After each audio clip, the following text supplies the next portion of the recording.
चुनाव आयोग से, प्रशासन से। अगर चुनाव आयोग और प्रशासन और अधिकारी सब बेईमान हो जाएंगे और बीजेपी के इशारे पर नियम, कानून, संविधान सबकी धज्जियां उड़ेंगी, तो आप उम्मीद नहीं कर सकते हो कि जनता को न्याय मिलेगा। निर्देश मिला हो, और अगर लखनऊ से निर्देश मिला है तो भूल जाएं, हम फोन क्यों करें आपको। अगर निर्देश मुख्यमंत्री का है कि मैनपुरी को हराना ही हराना है, तो हम क्यों बात कर रहे हैं आपसे। आखिरकार विपक्ष किससे उम्मीद करेगा काउंटिंग के दिन? चुनाव आयोग से, प्रशासन से। अगर चुनाव आयोग और प्रशासन और अधिकारी सब बेईमान हो जाएंगे और बीजेपी के इशारे पर नियम, कानून, संविधान सबकी धज्जियां उड़ेंगी, तो आप उम्मीद नहीं कर सकते हो कि जनता को न्याय मिलेगा। ये बात समाजवादी पार्टी पहले दिन से कह रही है, जब से भारतीय जनता पार्टी आई है। लोकतंत्र, संविधान, कानून, नियम की परवाह नहीं कर रही है और उन्हें मैनपुरी जीतना था।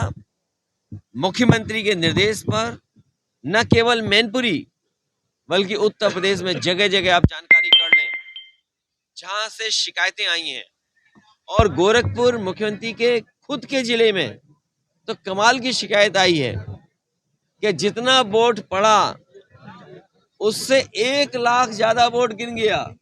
शहर के में जितना वोट डालना था और डाला, जो सूची गई। और आज के जमाने में कौन कोई बात छिपा सकता है। मैं आपसे जानना चाहूं कि मैनपुरी में वोट कितना पड़ा, वार्डों में। भारतीय जनता पार्टी बेईमानी का जश्न पहली बार नहीं मना रही है। ब्लॉक प्रमुख के चुनाव रहे हों, जिला पंचायत के चुनाव रहे हों, विधान परिषद के चुनाव थे और पिछला विधानसभा का चुनाव और ये नगर निकाय के चुनाव, भारतीय जनता पार्टी ने सब सीमाएं लांघ दी और जो कुछ कर सकते हैं बेईमानी। ये जश्न भारतीय जनता पार्टी के लिए वो है जिसमें संदेश दे रहे हैं कि लोकतंत्र ऐसे ही खत्म किया जाता है। लोकतंत्र को खत्म करके जश्न मनाना इस देश के लिए दुर्भाग्य है, प्रदेश के लिए दुर्भाग्य है। उदाहरण के लिए मैनपुरी, आप पत्रकार साथी वहीं के हैं और जितने भी साथी बैठे हैं वो करीब से चीजों को समझते हैं। एक भारतीय जनता पार्टी ने उदाहरण दिया है, पूरे देश में कहीं ऐसा नहीं हुआ होगा जिस तरह से मैनपुरी में मतगणना की गई है। सुबह से शुरू हुई मतगणना और अगले दिन खत्म हुई मतगणना। सुबह शुरू हुई और अगले दिन मतगणना खत्म हुई, तो सोचिए कितनी तैयारी थी बेईमानी की। जो उन्हें रिजल्ट देना था अंतोगत्वा उनके अधिकारियों ने वही परिणाम दिया। जिलाधिकारी से कई बार हमारी बात हुई है और जब जिलाधिकारी मुझे लगा कि किसी परेशानी या बेबसी में है, तो मैंने कहा कि इनसे ऊपर अधिकारी हैं, उनसे भी बात करूं। इनसे ऊपर है, उनसे भी बात की मैंने। पुलिस के एक बड़े अधिकारी से रात के लगभग 12 बजे मैंने जब बात की और मैंने उनसे कहा कहीं ऐसा तो नहीं कि लखनऊ से अगर आपको निर्देश मिला हो, और अगर लखनऊ से निर्देश मिला है तो भूल जाएं, हम फोन क्यों करें आपको। अगर निर्देश मुख्यमंत्री का है कि मैनपुरी को हराना ही हराना है, तो हम क्यों बात कर रहे हैं आपसे। आखिरकार विपक्ष किससे उम्मीद करेगा काउंटिंग के दिन? चुनाव आयोग से, प्रशासन से। अगर चुनाव आयोग और प्रशासन और अधिकारी सब बेईमान हो जाएंगे और बीजेपी के इशारे पर नियम, कानून, संविधान सबकी धज्जियां उड़ेंगी, तो आप उम्मीद नहीं कर सकते कि जनता को न्याय मिलेगा। ये बात समाजवादी पार्टी काफी कड़ी टक्कर मिली है समाजवादी पार्टी की, जो MY फैक्टर पे चुनाव लड़ती है। एक काम करिए, आप दोबारा रिजल्ट देख लो। आप ये सही है कि कुछ जगह बहुत सारे लोग ऐसी ताकतें हैं और हमेशा काम करेंगी।